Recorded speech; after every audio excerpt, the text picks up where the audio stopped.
Hello আমার Facebook ভিউয়ার্সরা, তো কদিন আগে আমি শান্তিনিকেতন গেছিলাম। অনেকেই হয়তো ফটো ভিডিও দেখেছো। আমি রাতে একা ট্রেনে গেছিলাম, সন্ধেবেলা আমার হাজব্যান্ড চলে গেছিলো। আমার একটা কাজ ছিল, তাই আমি পরে গেছিলাম।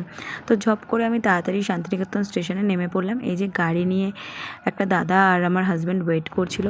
তারপর ঝটপট করে রাতের খাবারটা নিয়ে আমরা গাড়িতে উঠে পড়লাম। ফুরফুরে হাওয়া খেতে খেতে দেখতে দেখতে যাচ্ছিলাম সিনসিনারি। এত সুন্দর লাগছিল, এত শান্ত শিষ্ট নীরব শান্তিনিকেতন। রাত্রিবেলা না গেলে সত্যি বোঝা যাবে না। তারপর চলে এলাম কবিগুরুর এলাকাতে, যেখানে কবিগুরুর বাড়ির রাস্তা, পঠন পাঠন করার জায়গা, গ্রন্থাগার সমস্ত কিছু গাড়ি থেকেই দূর থেকে দেখতে দেখতে গেলাম। সহজ পাঠ লিখেছিল যেই গাছতলায় বসে, সেই গাছটা কীরকম যেন নিস্তব্ধ হয়ে রয়েছে গোটা এলাকাটা। দূর থেকেই দেখে মন ভরে গেল। যাই হোক, ঝটপট শান্তিনিকেতনের রাস্তা অনুভব করতে করতে তারপরে আমরা চলে গেলাম হোটেলের পথে।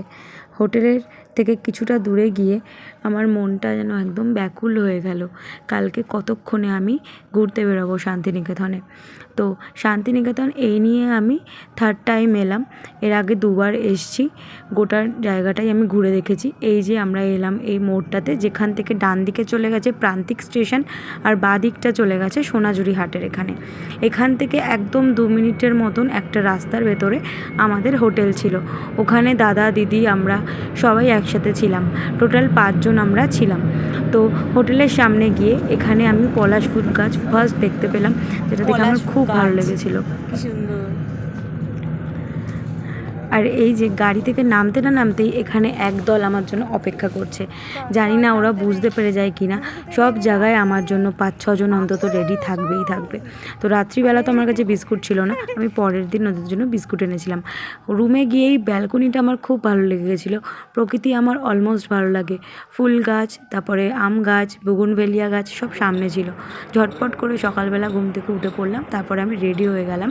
রেডি হয়ে আগে ব্যালকনিতে চলে গেলাম। আর ব্যালকনিতে গিয়ে দেখছি সকালে শান্তিনিকেতনের আমেজটাই একদম আলাদা। খুব সুন্দর লাগছিল, এত ফ্রেশ একটা ফিলিংস হচ্ছিল। আর বেশি ভালো লাগছিল হচ্ছে আমার তাল গাছগুলো। তারপর আমি একটু নিজের সাথে লুকোচুরি খেলছিলাম। সাজগোজ করার পরে যখন আমি নিজের মনের মতন আমাকে দেখতে লাগে, তখন আমার খুব ভালো লাগে। আমি নিজের সাথে তখন এরকম একটু খেলা করি, ফটো তুলি, ভিডিও করি, কখনো আবার নিজের আনমনা হয়ে ঘুরে বেড়াই একা একা। এগুলো আমি প্রায় সময় করেই থাকি। তো যাই হোক, অনেক দেরি হয়ে যাচ্ছিলো। তারপর আমরা চা খেয়ে চলে গেছিলাম নিচে। গাড়িতে করে আমরা বেরিয়ে পড়লাম।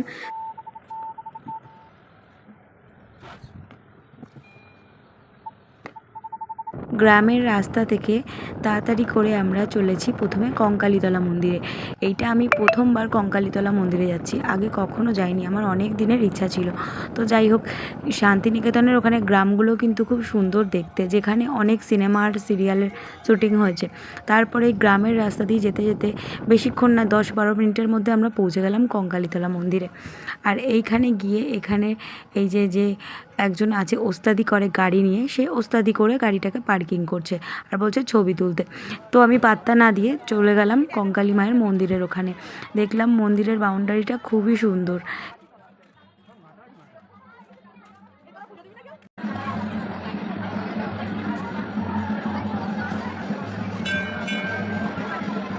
কঙ্কালী মাকে দর্শন করার পরে চলে গেলাম পাশের এই পুষ্করিণীটা, যেই জলটা হচ্ছে শুদ্ধ জল বলে মানা হয়। এটা একটা কুণ্ড, তো এখানে অনেকে মানসিক করে যায়। তারপরে মায়ের ফটোর সামনে চলে এলাম। ওখানে কোনো মূর্তি নেই, ফটোতেই পূজিত করা হয়।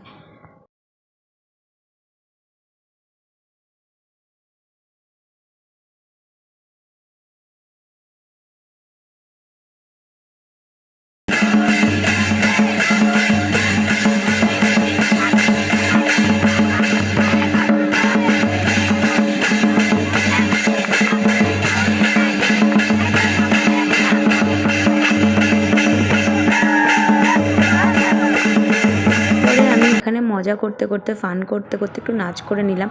আর আমরা চলে গেছিলাম এখানে ঘরে বাইরের রেস্টুরেন্টে। বাইরেটা দেখতে অপূর্ব সুন্দর, পলাশ গাছ লাগানো, এত সুন্দর করে সাজানো।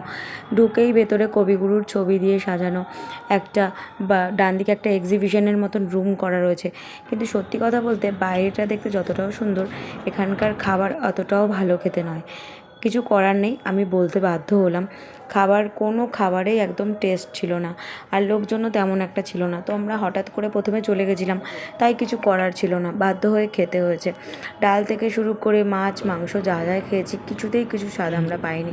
তো যাই হোক, খাওয়া দাওয়া করে আমরা চলে এলাম। লাঞ্চ সেরে আমরা ঝটপট চলে গেলাম হোটেলে একটু রেস্ট করার জন্য। বিকেলে আবার বেরোবো, এটাই নয় আরও ভিডিও দেবো কোথায় কোথায় ঘুরেছি। তো টাটা।